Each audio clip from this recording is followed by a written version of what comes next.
So I'm going to focus on one story in this week's Parsha, take a little different style. Most disturbing story since I was a child. It was mamish killing me.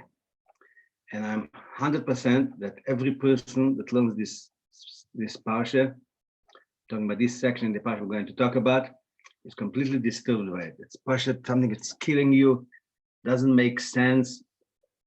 And not only that, emotionally, intellectually, it doesn't make sense, and emotionally, it's Parsha killing you. What is this story? I'm sure you guessed by now. This week we have the Parsha of Dinah with Shem ben Chameir. What happened? Dinah went out. Liris b'bnei Soretz. How do people learn Pshat? She went to socialize. I mean, she has 12 brothers. Whatever, she was 6 years old in this case, the situation. So he went to socialize. And Shem ben Chameir, the son of the king of the city, of the whatever it was, and he took her by force, and he tortured her. And then, I mean, that's before we go any further. The first Jewish princess, the daughter of Yankov Avinu. According to many Mefarshim, she was the only daughter of Yankov Avinu. He had 12 sons and one daughter. According to other Mefarshim, he had 12 sons, but everyone was born a twin girl, and that's how they married. But many Mefarshim learned that she was the only one. So how could it be? And this is one of it's the worst thing in emotionally and intellectually. It's the worst thing that, like we say, could happen to a person. And here we are saying that it happened to who? To the first Jewish princess, the daughter of Yankov Avinu, who has 12 brothers to protect him. And that's what happened to him. Okay, so that's mamish completely doesn't make sense. How could it be? So yes, as children, I remember we used to take some kind of comfort that the revenge that the brothers took, 2 brothers, and they shechted the whole town. For a child, it's a little bit of a comfort, but if you go, when you go older, what's the comfort here? The damage was done. And then when you look in the Mefarshim, what happened later, she got pregnant, she didn't want to leave Bechlal, and she made to promise that he'll marry her. And then the daughter that was born was Osnas Bas Betifera, and she went down to Mitzrayim. Mamish Amishugile Maise, not to comprehend. And you're talking about a person, Yankov in the Pchir Shebovis, all his children are tzaddikim. The Rebbe promised him heaven and earth, that your children, at all the brachas I gave to Avraham and to Yitzchak are going to you. And he promised him, I'll be with you, I'll protect you, I'll bring you back. What could be worse than that?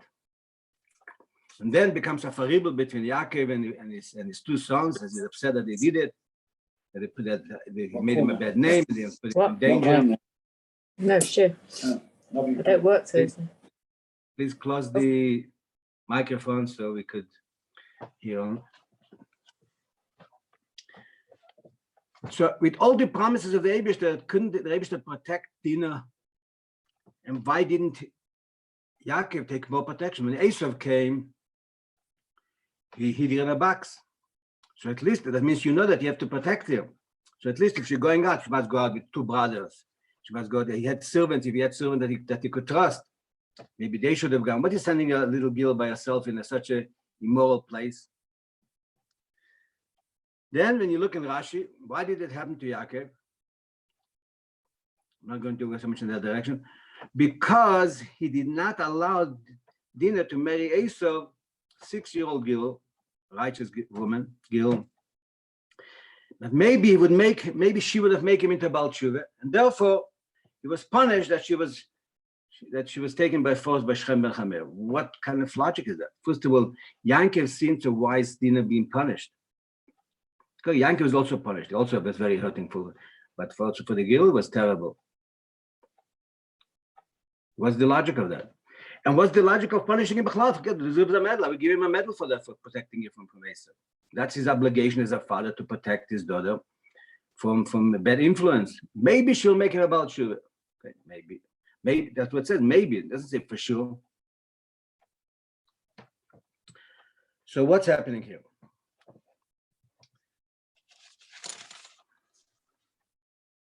But let's go a little bit back. Why did she go out? Because just to socialize, to go shopping, to see what's happening, how the beautiful streets of Shem. Why did you go out? And then we're blaming Leah, like mother, like daughter, like mother. The mother was a yatzoni, she was going out. The din also is an outgoing girl. Terrible. Where was the mother of Yatzonis? But Teitze Leah Likas Yaakov. She went out to welcome Yaakov coming from the field, and she gave the dudoin, the grass, to Rachel for that night to be with Yaakov. So that is considered a Yatzonis, a negative idea that's going out, that she went to welcome her husband coming from the field of working a whole day, and tell him that what deal she made with Rachel. And Sid Rebbe was very happy. Issachar was born from that. And then we're saying Dina is also, she's the outgoing girl. Normally a Jewish girl should be at home, should cook, should wash, should organize the house. So she's a Yatzonis. First of all, Leah wasn't, how could you blame it on Leah? And Leah was that's considered Yatzonis when she went out to meet her husband. And by Dina, you could say maybe it's a little bit wrong. So why did you let her go? A 6-year-old girl, as they have permission, as the security, as this, and let's go with a few brothers if she wants really to go out. So in the evening, when the brothers come back from the field, the two of them will go with her for a walk, and they'll be able to protect her, whatever happens.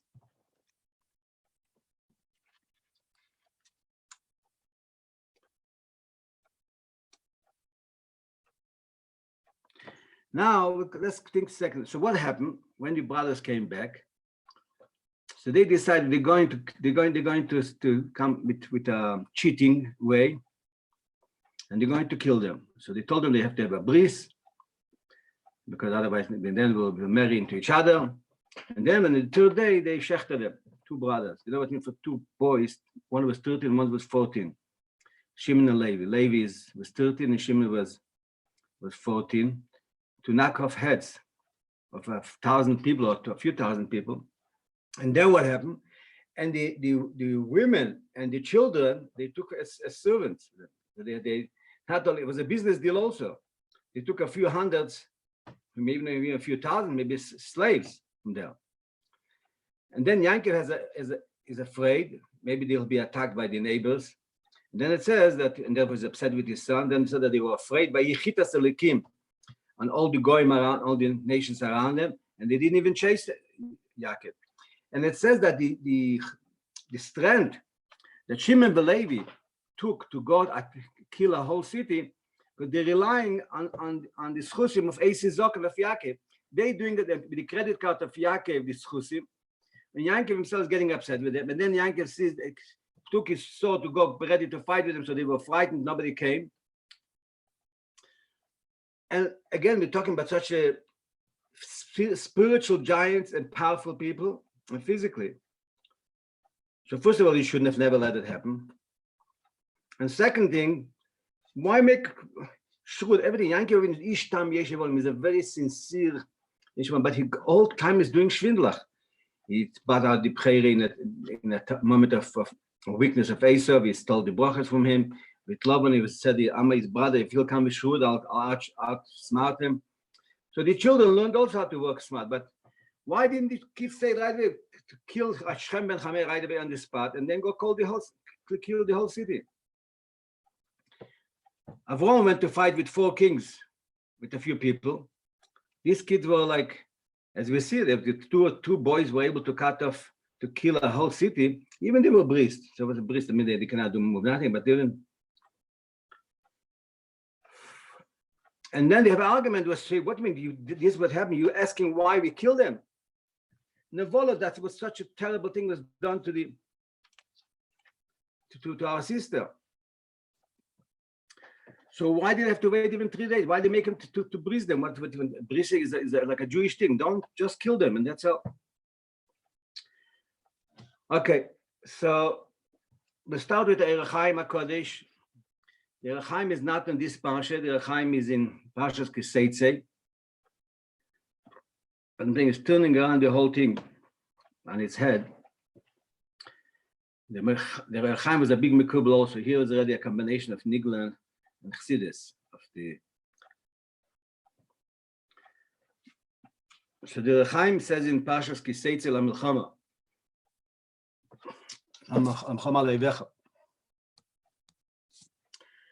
When you go out to war on your enemies, and it says if you see in captivity a woman that she's fastea, so you're allowed to be with her one time, and then if she tried to convert her, if not, you should send her away. So the Rechaim is asking very, very interesting questions on that. When you go to war, you have to be extra specially holy, extra specially careful.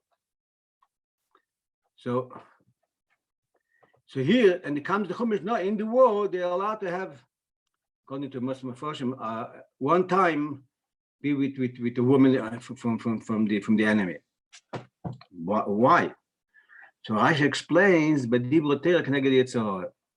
The Teira knows, the Eibusher knows that a person in war cannot overcome his Yetzirah. I don't know, because so his hormones are like so crazy that he cannot hold. So the Eibusher allows him.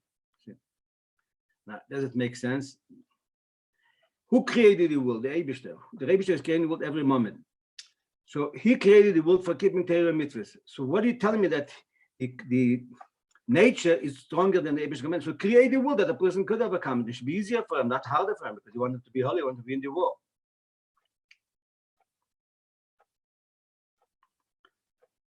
So the Rechaim HaKodesh explains an unbelievable kind of idea. And then he brings in the idea of dinner. That's where I'm going there. He said as follows. When Adam Rishon sinned with the tree of knowledge, so what happened, he made that a lot of Kedusha fell down in Klippe. He himself became aware of him, that he's naked. It means sparks of godliness fell into Klippe. The whole world became a mixture of good and bad. Before that, it was good was on top of everything, the bad was under the element. Now it became a mixture. There's no good without bad, there's no bad without good. Anything, the best thing has some kind of weakness, and the worst thing has some kind of goodness. Just to quote, the Rabbi said, explain what's the definition of media, newspapers, radio, television. He says, because everything is a mixture of good and bad, so to take something that is good, so with the talent of journalists, they find something bad in the good, because there is something not completely purely good, because everything is a mixture. So they find something, a weakness in the good, and they blow it up into tremendous kind of a big thing. And they take the bad of the bad that is almost completely bad, and they shrink it into something small. So they're making that the bad thing looks like it's good now, because they develop the badness, the weakness of the goodness, and they shrink and then they take something bad, and they find something good, and they blow it up like completely like a big thing, and they take the bad of the badness that's almost completely bad, and they shrink it into something small. So anyway, that happened with the Chet Eitzadas, and that's why since then there is the death penalty. It's not a penalty, it's not a punishment. It's not going to that direction now. Second. So what happened to all these neshamas who fell into klippos, says the Rechaim? What's happening with them? What are we going to do with them? So he's saying that's what's happening. That's the idea of gerim. That's with converts. A convert is the neshama that fell into klippe in time of Chet Eitzadas. So now this neshama comes down in a goy because it's in klippe. But because there's a neshama there, so he's not happy, and he's looking and he's searching until he finds Yiddishkeit and he converts. That's the normal way. But he says that there are some neshamas who fell so low, not because of the fall, because of the sin of the tree of knowledge, that they cannot overcome the body and the animal soul that they have to convert themselves. They cannot do it. So what are we going to do with them? So that's the idea. The war is to take out sparks of godliness. So you kill whoever you have to kill, and you spoil whatever you have to spoil. But in the neshamas that fell very low, Hashem puts them in these women that in the enemy's camp, and it makes that the soldier sees there is something special in that woman. What does he really see? The spiritual, there is a neshama, there's a neshama over there that couldn't come out, couldn't convert. So that's why he wants her, and that's why he's taking it. And by having a relationship with her, one of the two things, either with one time having a relationship, he's taking out the neshama moves over to him, or later he converts her, and then she becomes completely Jewish. Different kind of neshamas, what they need. That is the idea of the explanation of the Erachaim HaKodesh on the idea of why the Torah allowed him to have a relationship even when she was not Jewish. So not because the weakness of the physical weakness, the spiritual weakness would call the strength, right? That there's neshama that he has to take out. So therefore, the Rebbe made it that smutter, that if you as a soldier and as a holy soldier who is very careful, you see that there is a nitzitz of the key over there, there's a neshama over there, and then through the relationship is taking it out the nitzitz. Okay, that's we finished with that. Now the Rechaim continues, not my connection. Rechaim goes now we'll understand what happened by Dinah. Shechem ben Chameir had a very big neshama, a big tzaddik that fell very low. And the neshama fell so low that she couldn't make Shechem to convert. Which neshama, and he writes exactly whose neshama was in him. There's a Tane Rab Chanina ben Tradian, I find him in the Mishnayos. His neshama fell down. Tane became later. And through the relationship of Shechem ben Chameir with Dinah, the neshama of Chanina ben Tradian moved over to Dinah. He freed the neshama. And that's why he's saying, what is Chameir and Shechem telling the brothers of them? Eretz Rachavas Yodayim. We have a land that's broad hand, it's very rich land and very broad, and you'll become partner with us. So it says the Erachaim Rachavas. How do you spell the word Rachavas? Reish, Ches, Beis, Sof. Rabbi, Reish is Rabbi, Ches is Chanina, Beis is Ben Tradian. That is saying that we have the neshama of Chanina ben Tradian, but he didn't realize by that time it was already taken out from. But that's where you should come in. In other words, what we are saying is nothing bad could happen to the others and to the shvatim.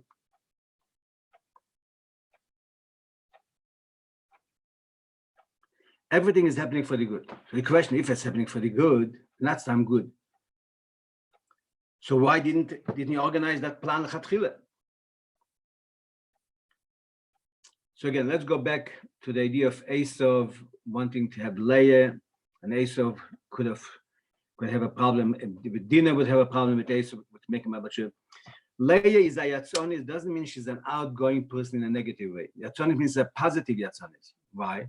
Because she's a daughter. She's the wife of Yaakov that the forefathers were converting the Goyim to become believers in the Eibishter. So Yatzonis means she was going out on Mivtzoim. Avram Megayres Ha'anoshim, the male. Avram was converting the male, and Sorem Gayeres Ha'anoshim, and that's where it was by Yitzchak, and that was by Yaakov. So Leah was a Yatzonis. She was extra special in going out and doing Mivtzoim to convert women to believe in the Eibishter. So we're saying Dinah Basak beat the daughter is like the mother, that she was also a Yatzonis. What kind of Yatzonis she was doing Mivtzoim? She was a very brilliant girl, and she was using her talent and her intellect to convert. That means he went to to go see the daughters of the land, means to verbring with them and to make out of them to believe in the Eibishter. That's what she went out. She went to the Mivtzoim.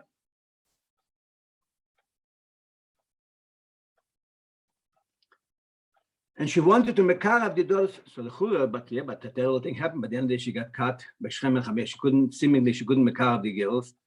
And verkehrt she got into trouble. Okay, so we answered a little bit that even that relationship was really, ultimately, she freed a very high neshama that only she could free from Shechem ben Chamer.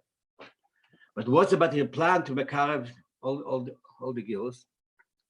So now that really Leah was supposed to marry Esau to transform Esau. And Leah, that idea did not go that way, but for I don't know if we have time to speak about that. So then Dinah had to do that, marry to Esau. So we asked why was Yankee punished? Because it was funny, because Dinah was such a powerful girl spiritually that when we say that maybe she would make much, it was not maybe 50-50. Maybe it's 99.99 against 1 point, because ultimately there is a free choice basis, but 99.99 that she would have made him a Baal Tshuva. And therefore Yaakov didn't want it because of that small chance that she won't manage. So the idea that he was punished doesn't mean he was punished. The punishing but tzaddikim, every idea we say by the word that he was afraid. He was very much afraid. Very afraid of Esau, he was very much afraid of what happened. He was very upset what happened. By tzaddikim, there's no negative fear. By them is the fear, positive fear. Not only because he was humble, but with the Parshas I'm saying because he was afraid that maybe all the kindness Hashem did to him, he emptied out his account of schusim. That's the pshat more. But the pnimis inyan, it's a positive fear. The idea that let's skip to Dinah. So Dinah went out to Megayer the women in Nei Sahor, the women of Shechem. But then, so it's Shechem ben Chamer took her by force, and with that she released the neshama that's in him. And could be even that's the meaning she didn't want to leave from there because she saw that she's able to take out the nitzutz, not because she was afraid he will marry me, the simple pshat.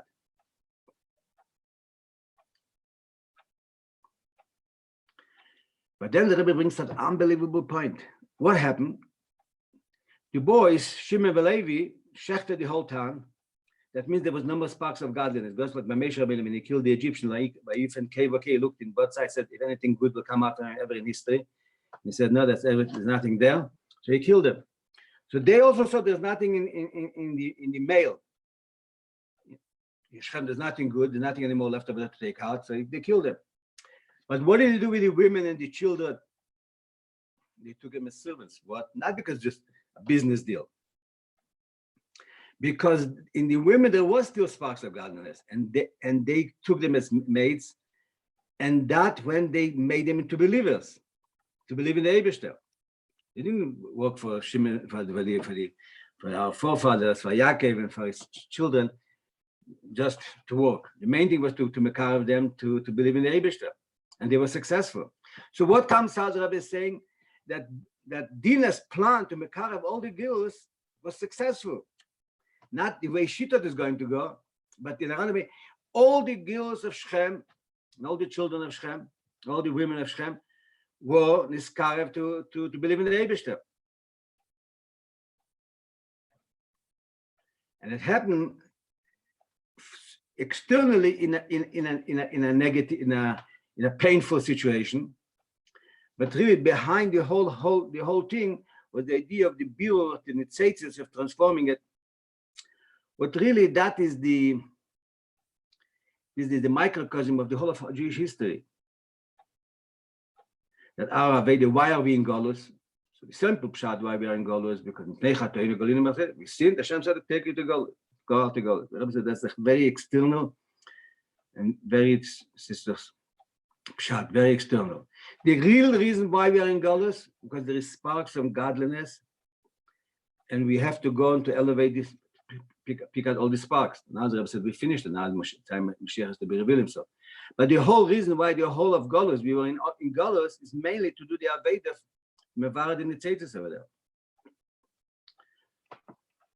So comes out ultimately from all this Golus, comes out something good. And where we see it, it says when Mashiach will come, so we will say Eitcha Havai Ki Anaftabi.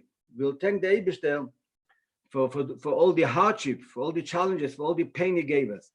Now we cannot see the goodness in the challenges and the pain. Why? Because now, if you would, the Rebbe said the Rebbe made, we cannot see the goodness in it. Some things at least. Because if you see the goodness, we won't ask for Mashiach properly. We will not fulfill Kilishoscha, Kivinu Kolaye. To use salvation, we are longing a whole day. But for sure, Mashiach will come, will not say only, okay, it's over, finished, Baruch Hashem, now everything is good, it disappeared, the negative disappeared. No, Laila Kayem Yoy, the night will shine like day, what means night will shine. The negativity will shine. It means that you will see the sparks of godliness that fell so low, that looked like, that we managed all to transform them. So in other words, every problem that the Rebbe is giving us a challenge is for our benefit. Why do we have such a strong challenges? Starting now talking about Yankee, but we know that. Because in order to reveal a deeper level in our neshama and connect to a deeper level in the Eibishter and to elevate the highest sparks of godliness, the higher the spark, the source of the spark is the lower it falls, the principle. The higher I think is when it falls lower and further. Whatever is higher goes lower. So therefore, all these things are designed lechatchila by the Eibishter. How does it go along with free choice? It's a good child. I don't know. I want to go to this. Is a very interesting and maybe certainly difficult idea of free choice. But the Rebbe saw the whole thing, what's going to happen. Not only he showed it to other Mauritians, he saw them the whole history. It was clear to them, everything was clear what was going to happen. If he wasn't happy, you could have changed it. Or not create the rule if you're not happy with that. In other words, because the Eibishter is the essence of goodness, means that he's designed it in the best way possible. Yes, externally, it looks something that not so good. But we have to understand. Therefore, I'm saying is it doesn't make sense why Yankee was afraid of Esau and then he's upset with. Like he's the most blessed person. He's the third of our forefathers. There's promises from here till the end of the world that his children will be, and then everything going wrong. First Esau wanted to kill him, then comes Lavan is cheating him. Then comes Lavan is chasing him, and then comes Esau. And now comes Shem ben Chamei. What is happening here?